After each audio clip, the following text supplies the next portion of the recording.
specific resistance or resistivity of a material of the conductor. हे मटेरियलवरती अवलंबून आहे. हे मटेरियल ॲल्युमिनियम आहे का कॉपर आहे झिंक आहे कुठलं मटेरियल आहे याच्यावरती कुठला कंडक्टर आहे त्याच्यावरती व्हॅल्यू डिपेंड आहे. लांबी किती त्या वायरची त्या वायरचा एरिया किती वायरचं टेम्परेचरवरती अवलंबून आहे. लेंथ आणि एरिया ऑफ क्रॉस सेक्शन वायरची जाडी आणि वायरची लांबी याच्यावरती हा अवलंबून नसतो. मटेरियलवर टेम्परेचरवरती अवलंबून असतो. पुढचा पॉईंट आहे हा झाला की टेम्परेचरचा effect of temperature on resistance or resistivity. पुढचा पॉईंट आहे specific resistance or resistivity. The heading here is specific resistance or resistivity, but it is the resistance. जसं आपण ते electric intensity is the force त्याच पद्धतीने specific resistance is the resistance resistivity is the resistance. अगोदर बघा एक wire घेतली आणि वायरची लेंथ स्मॉल एल घेतली. वायरची लेंथ स्मॉल एल कुठली स्मॉल एल कॅपिटल कुठली पण चालते. वायरचा एरिया ऑफ क्रॉस सेक्शन जाडी ते area of cross section A घेतला. म्हणजे किती पाय स्क्वेअर असणार एरिया परंतु ए घेतला आणि याच्यामध्ये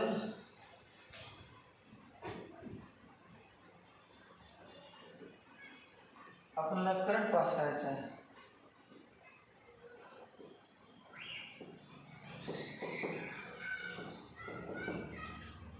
पोटेन्शियल डिफरन्स खाली लावलेलं आहे.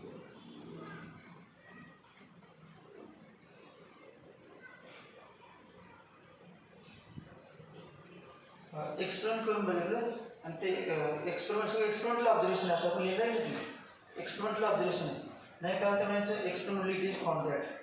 आपण एक्सपेरिमेंट करणार नाही तेव्हा कळणार नाही. Experimental it is found that experimental it is found that.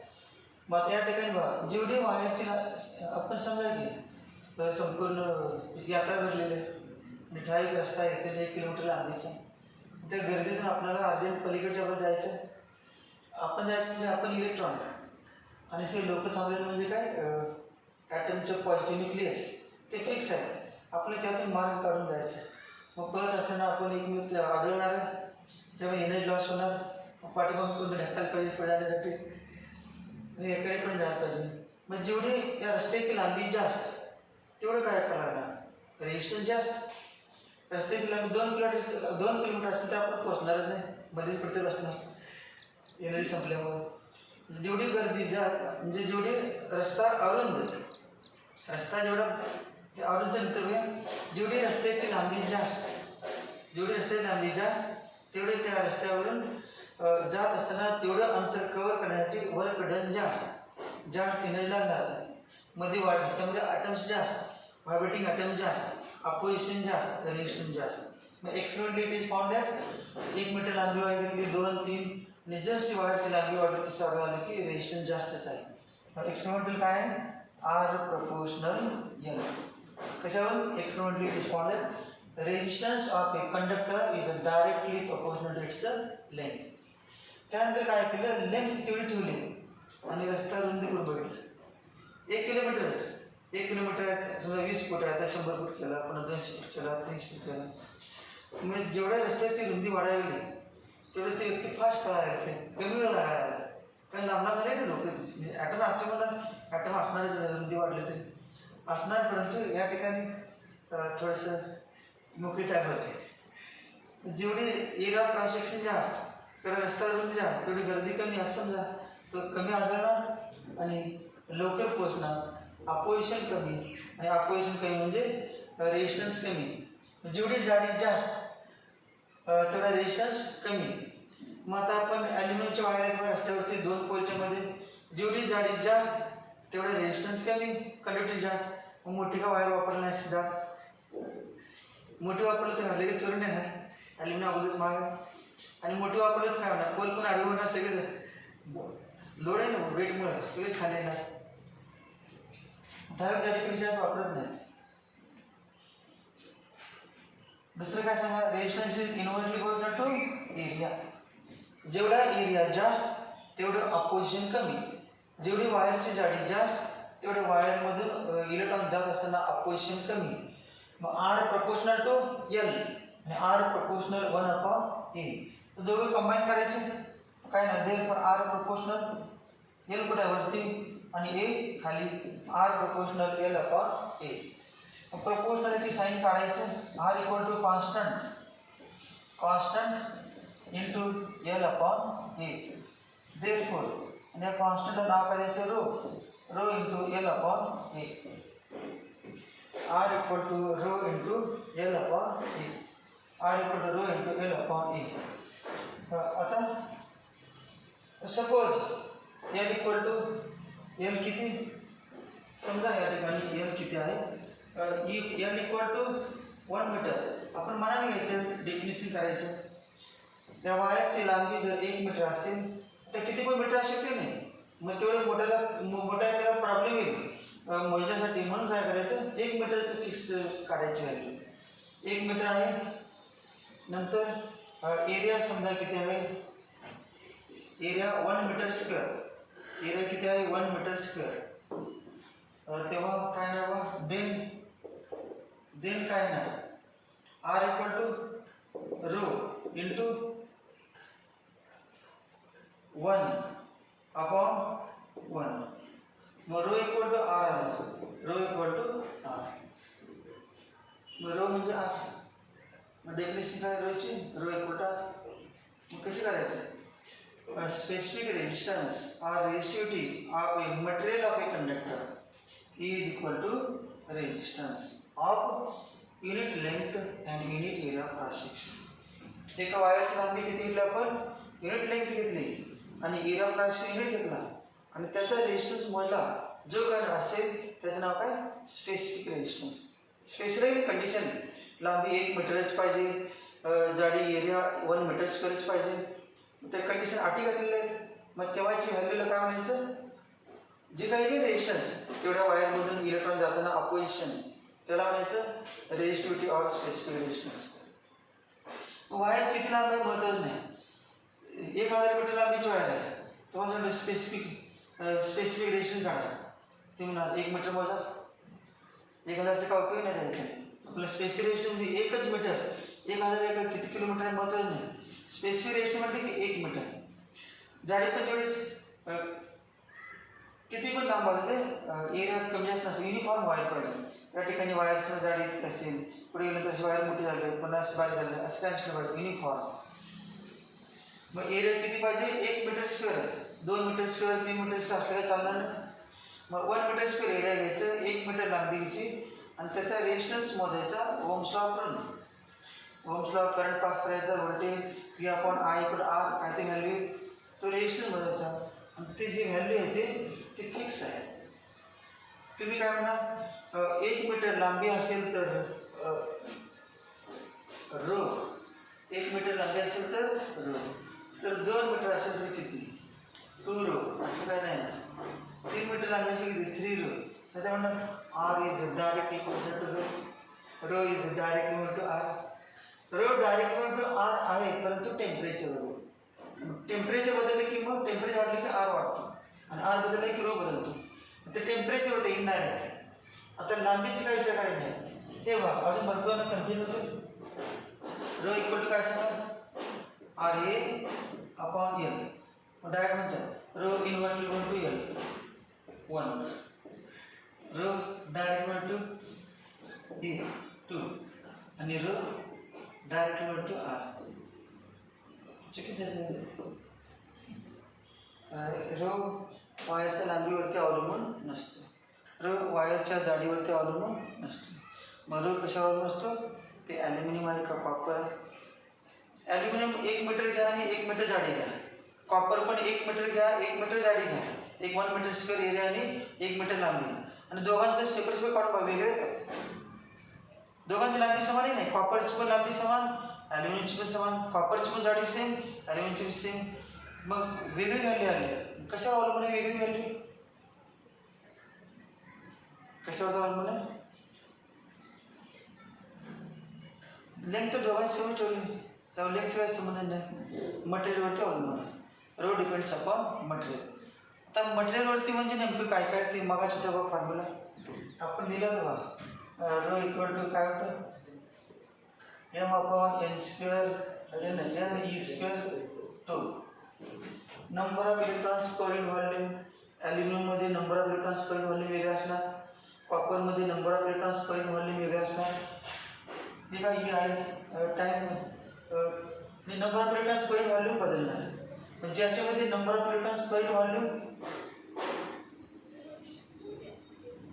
जास्त त्याची रेशियोटी कमी रेशियोटी कमी म्हणजे कंडक्टिव्हिटी जास्त रेशियोटी कमी म्हणजे कंडक्टिव्हिटी म्हणजे number of electrons per volume जास्त त्याची कंडक्टिव्हिटी जास्त हे काय फिक्स आहे मास रो कशावर डिपेंड आहे इलेक्ट्रॉनचं मास काय बदलत नसतं मास ऑफ इलेक्ट्रॉनिक कॉन्स्टंट मास काय बदलत नाही हा बदलतो टेम्परेचर होतो टेम्परेचर बदलले की टाईम आहे नाही तो टाईम बदलतो आणि त्यामुळे रो बदलतो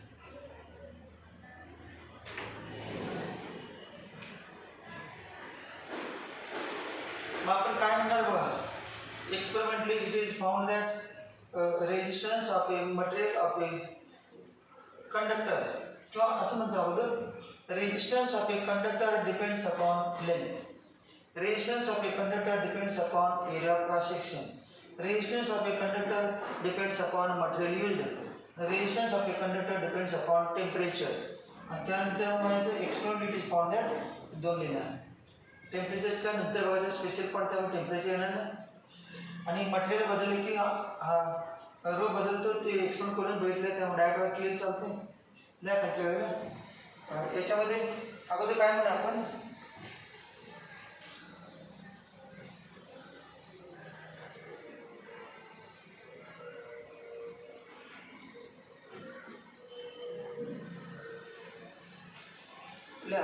at a particular temperature constant होण्यास म्हणूया आपण ऐकले त्यांना at a particular temperature म्हणजे ठराविक टेम्परेचरला at a particular temperature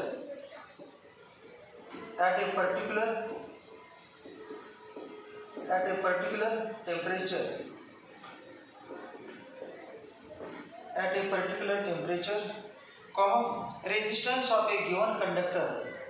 resistance of a given conductor the given conductor म्हणजे material fix at a particular temperature resistance of a given conductor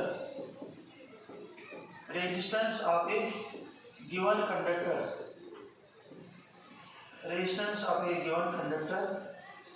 आपल्याला काय ना कॉपर असेल ॲल्युमिनियम असेल काय असेल ते given conductor is observed to depend upon म्हणजे experiment is found that is observed to depend upon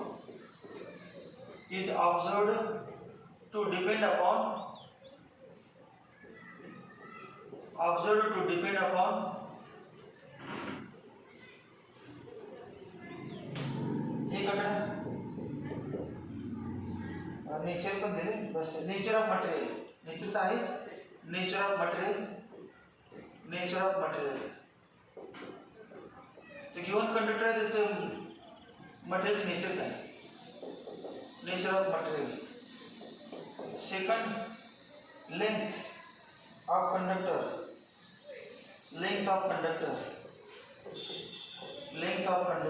आणि थर्ड काय area of cross section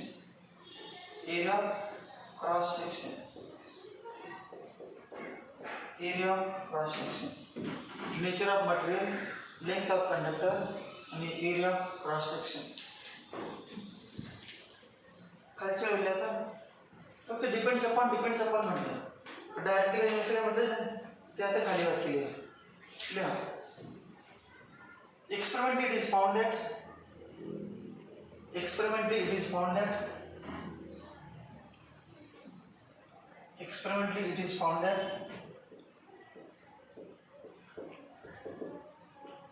experimentally it is found that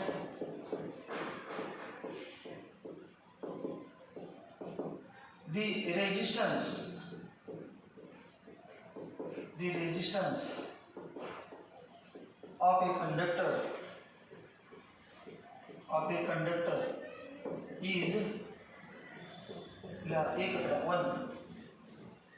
Resistance of a conductor is directly proportional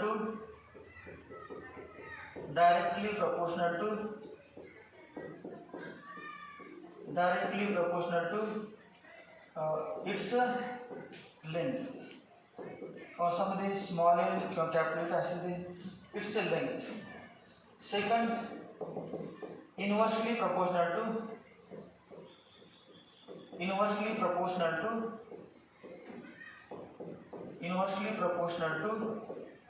its area of cross section.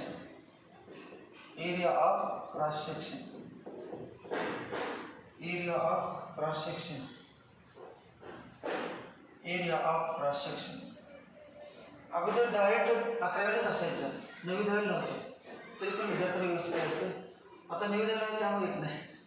11 पर्यंत 2 वर्ष असून 3 वर्ष आहे सलग तरी पण काय माहीत नसते. तर त्या विद्यार्थी अगोदर नव्हते त्यामुळे ते व्यवस्थित मनापासून ऐकायचे. एकच वर्ष आत्ताचं करायला पाहिजे. अगोदर झाले असते पण ते मग ते असं सोडून दिलं असतं, लक्ष नसतं. आता बघ 3 वेळा झाले तरी पण माहीत नसते. इन्व्हर्सली हे नवीन नसणार नाही कसे नवीन होते. Inversely proportional to its area of cross section. कौशामध्ये A. Therefore, R proportional L and R proportional 1/A. Therefore, R proportional L and R proportional 1/A. Therefore, R proportional L/A. R proportional L/A. Therefore, R equal to rho into L/A. Rho into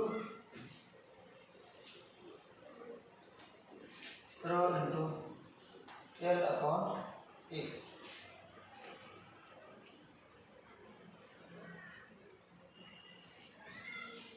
R equal to rho into L/A. Therefore, rho equal to RA upon L, where rho equal to rho काय आहे rho म्हणजे constant of proportionality called reading लिहिते. Rho equal to constant of proportionality called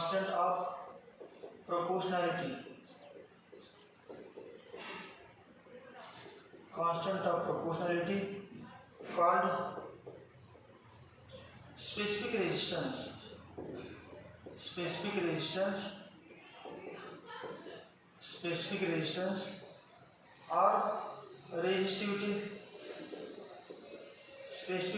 or resistivity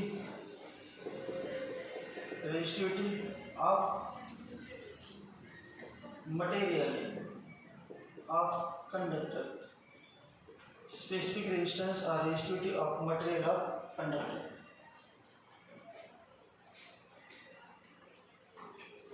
That's unit SI unit. That's a unit. SI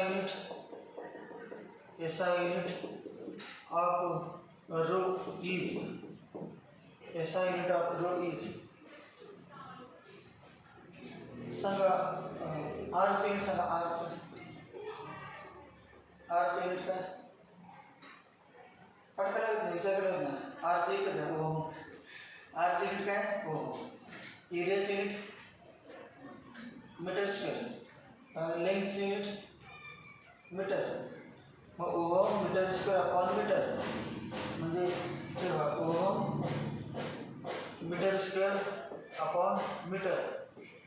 Om metre is Om metre किंवा symbol Om metre. SI unit of rho is resistivity is ohm meter.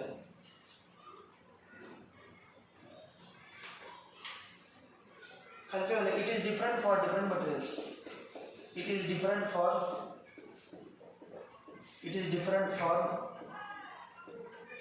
different materials. It is different for different materials. It is different for different materials. Different for different materials.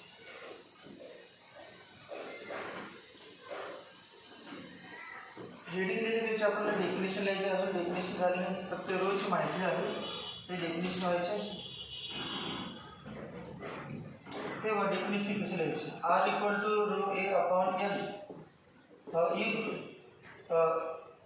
If L equal to नंतर लिहा if L equal to L किती घ्यावा मला सांगितलं होतं 1 metre आणि area पण किती घ्यायचा सगळं 1 घ्यायचं 1 मीटर सगळे दोन असे लेंथ आणि area then rho equal to काय ना r ची युनिट सांगा ओम इंटू एरिया ची unit 1 metre square upon length ची युनिट 1 मीटर therefore rho किती आला r ओहम मीटर मग डेफिनेशन काय करणार rho specific resistance of the material of a conductor is equal to resistance. एवढं म्हणायचं झिरो इथून पुढे म्हटलं तर थांबलिंग झिरोवर पडणार specific resistance is the resistance of material of a conductor पुढे काय म्हणणार हे म्हणायचं having unit length and unit area cross section having unit length and unit area cross section लांबी 1 असेल आणि एरिया 1 असेल तर त्या वायरचा रेजिस्टन्स जो काय असतो त्याचं नाव स्पेसिफिक रेजिस्टन्स मराठीमध्ये काय विशिष्ट रोध स्पेसिफिक रेजिस्टन्स और रेजिस्टिव्हिटी लिहा थोडं लिहा डेफिनेशन लिहायचं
Yeah.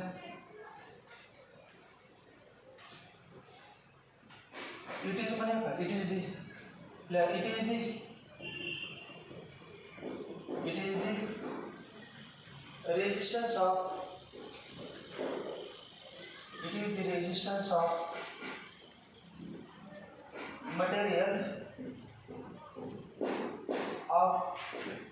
the resistance of material of a conductor. जो कंडक्टर है त्याचे मटेरियल जो है त्या material it is the resistance of material of conductor of unit length end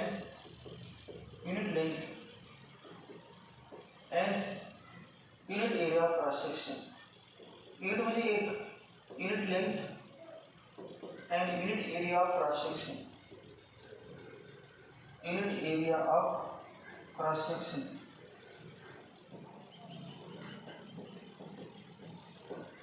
unit length and unit area of cross section.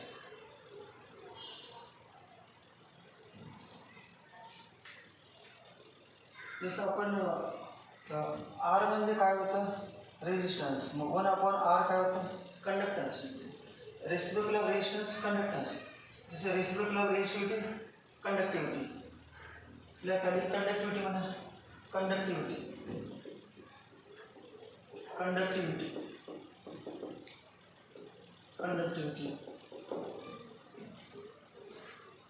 कंसामध्ये sigma असं लिहितात.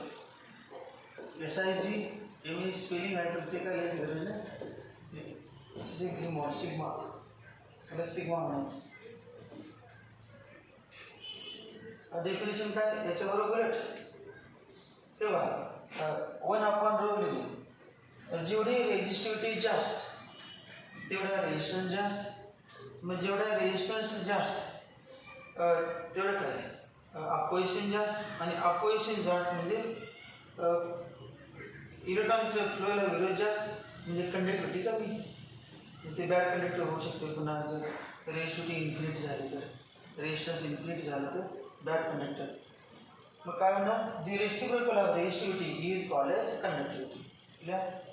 दी reciprocal of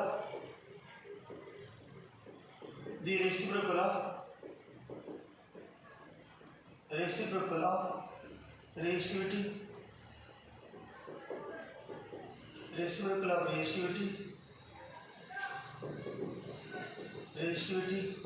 is called as conductivity. Reciprocal of resistivity is called as conductivity. Formula conductivity equal to 1/resistivity. Therefore sigma equal to 1/ρ. Sigma equal to 1/ρ.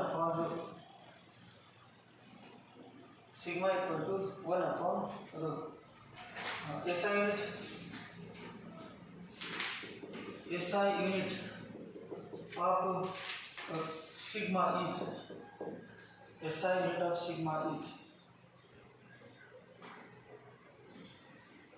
रोजचा unit रोज unit वापरता. Resistance काय होतं unit ohm. मग रेजिस्टिव्हिटीचं फक्त पुढे extra काय ohm meter. मग याचं ओहम मीटर आहे. मग कंडक्टरचं काय हे बघा ते कंडक्टरचं युनिट काय 1/ओहम मीटर. मग 1/ओहम मीटर म्हणजे काय ohm raise to -1 meter raise to -1 आणि ओहम रेज टू -1 म्हणजे काय ohm raise to -1 meter raise to -1. आणि हेच कसं लिहिता येते त्याचं नाव काय सिमन आणि MHO पण आहे. MHO याचं उलट नाव काय MHO सिमन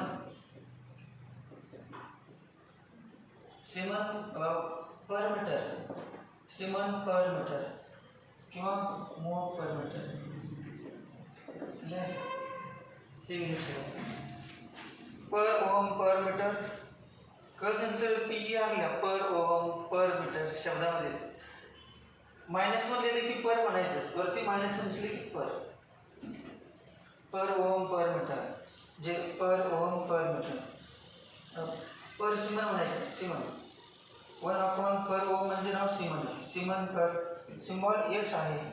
सिम्बॉल S सिमन पर असं पण लिहितात. सिमन पर मीटर सिमनचा सिम्बॉल S आहे. सिमन पर metre.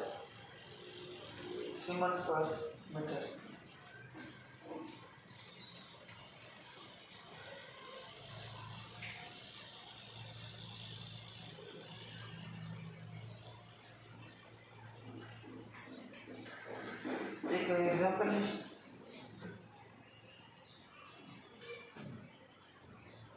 calculate resistance per meter.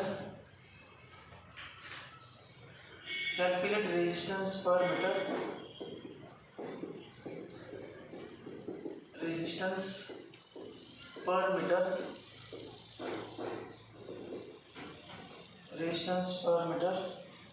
at room temperature.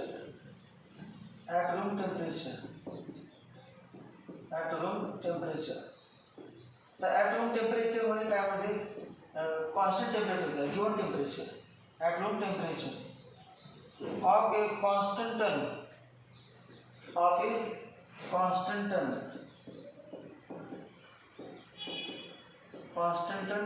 हे alloy आहे.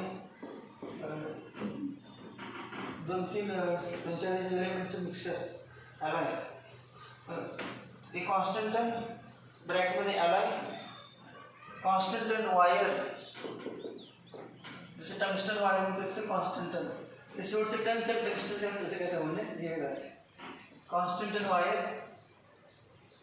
Of diameter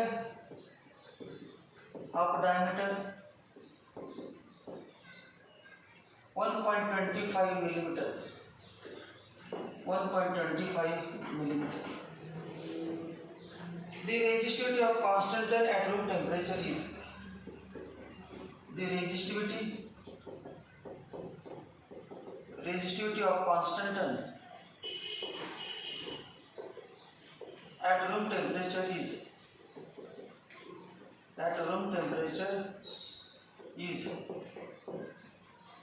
5.0 into 10 raised to minus 7 ohm meter. 5.0 into 10 raised to minus 7 ohm meter.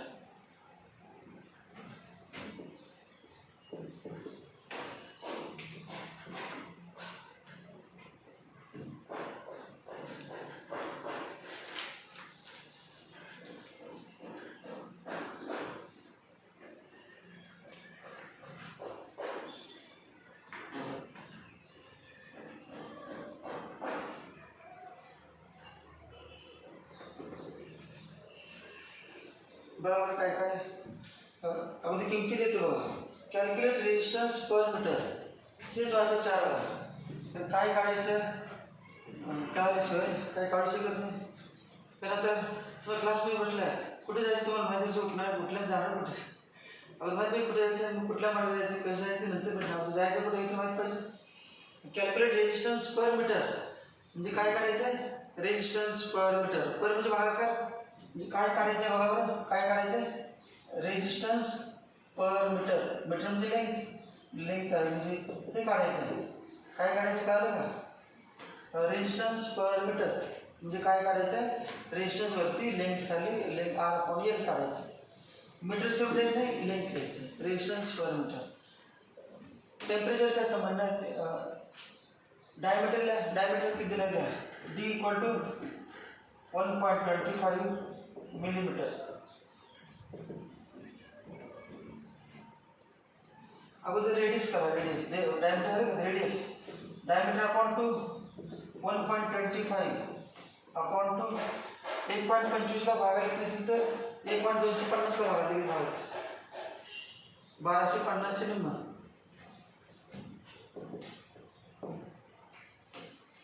0.625 millimetre. मिलीमीटरचे metre करा,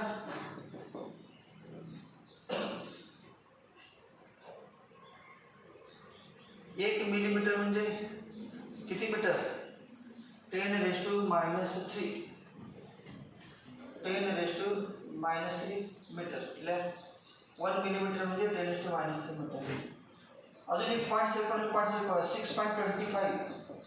into 10⁻², एक point उजावाला सर्कलला किती 10⁻⁴ 10⁻⁴ metre, 10⁻⁴ metre हे R झालं. अजून बघा काय रेजिस्टिव्हिटी दिली आहे म्हणजे rho equal to resistivity rho 5.0 into 10⁻⁷ ohm metre.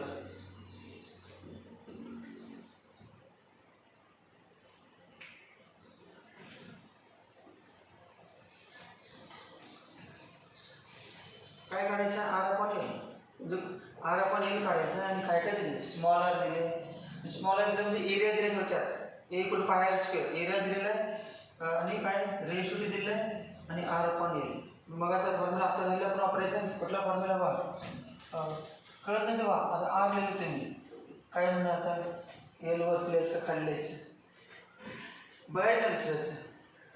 जेवढी लांबी जास्त तेवढं रेजिस्टन्स जास्त असं म्हणायचं. मग डायरेक्टली प्रोपोर्शनल म्हणजे L वरती, रो तर आहेच L वरती. आणि मग लेंथ आणि एरिया एका ठिकाणी कधी लिहायचं नसते, लेंथ वरती लिहिलं तर एरिया खाली, लेंथ वर लिहिलं तर लेंथ खाली लिहिलं तर एरिया वरती. काय काढायचं आपल्याला, R/L. हे मी यावर घेतो किती सोपं आहे बा, R upon L equal to rho upon ए. सर्व किमती दोन लिहायचे. अजून एरियाच फॉर्म्युला पाय आर स्क्वेअर लिहा की सोडवा.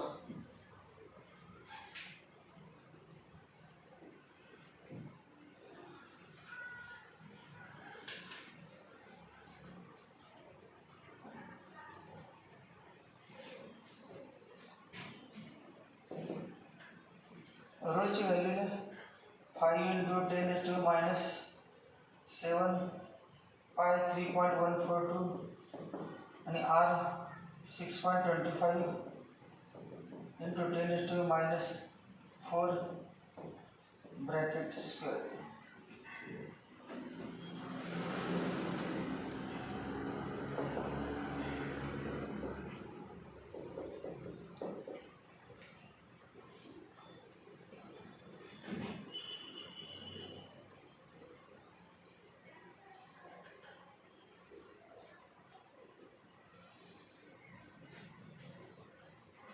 3.142 एक 6.25 गुणिले 6.25 गुणिले 6.25 हे किती 10 to किती 10 raised to minus 4 raised to 2 कुठला फॉर्म्युला हा a raised to m raised to n equal to a raised to mn घातांकाचा नियम a चा n घात cos n घात बरोबर a चा mn घात त्या पद्धतीने a raised to mn किती 8 वजा 4 गुणिले 2 वजा 8. आता लॉग टेबल आपल्याकडे नाही समजूया जे नाहीच हे पॉईंट सारखे हे 725 वरती 100 लिहितं त्याचं पण 100 लिहितं आणि मग थोडंसं तोंडी भाग आलेलं होतं हे 5 लिहिलं 6.25 आहे नाही पॉईंट 2 2 सर्कल वरती किती 100 वागले 725 इथे पण 100 लिहिलं 725 आणि हे 3.14 आहे. काय केलं बा हे आज ठेवलं 2 पॉईंट काढले दोन्ही न्यूमरेटरमध्ये point circle into 10 is to किती 8 लिहा. आता भाग वाढून थोडं लहान होते 25 भागात येऊ आता 25 भाग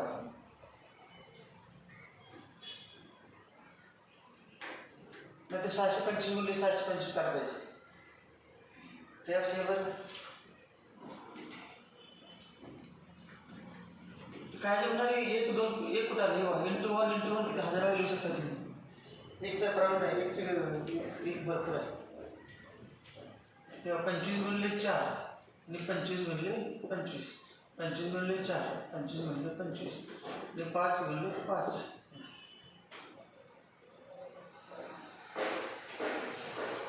अजून पण सोडायचे आपल्याला तेव्हा 3.4 इंटू वरती किती 16 आहे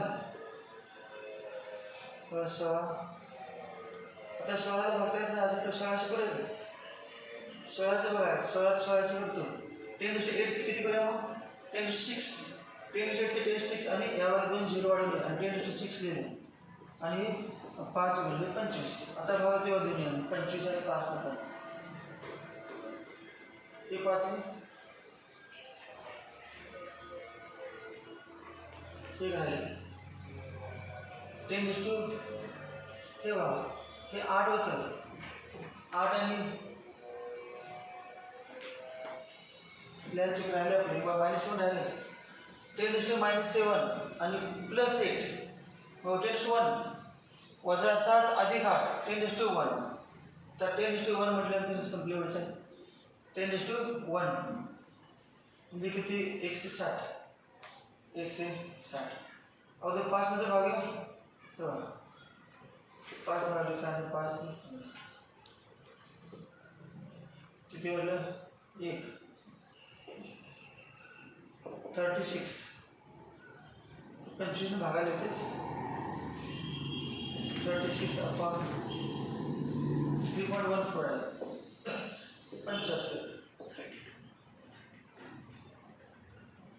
75 30 अपॉन 75 अजून कळत आपल्याला आणि 0 वाढवा काय प्रॉब्लेम 320 करा आणि 75 करा नसेल तर अजून 2 झिरो वाढवा. तुमच्यावर अवलंबून किती वाढवायचं. भाग आला ना सोडून. आता कितीने 5 ने वाढतेच. 75 पॉईंट किती होतं. एवढंच होतं.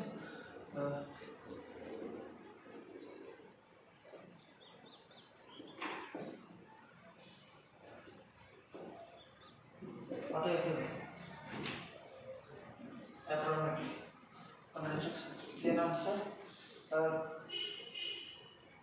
4.1 इंटू 10⁻⁻1 असं दिलं इक्वल टू 0.41. त्याचं युनिट सांगा. युनिट पण महत्वाचं. युनिट काय. ओहम आणि याचं meter. Ohm per meter. Ohm per meter. Ohm per meter. Ohm per meter. Ohm per meter. तर उद्याच्या आपल्याला संपते. उद्याच्या आपल्याला जास्त नाही. आता 2 पेज राहिले. 2 पेज राहिले. त्यामुळे उद्या संपते. उद्या संपलं तर पुढच्या घेतो मॅग्नेटिझम. पुढच्या लेक्चर मॅग्नेटिझम घ्यायला.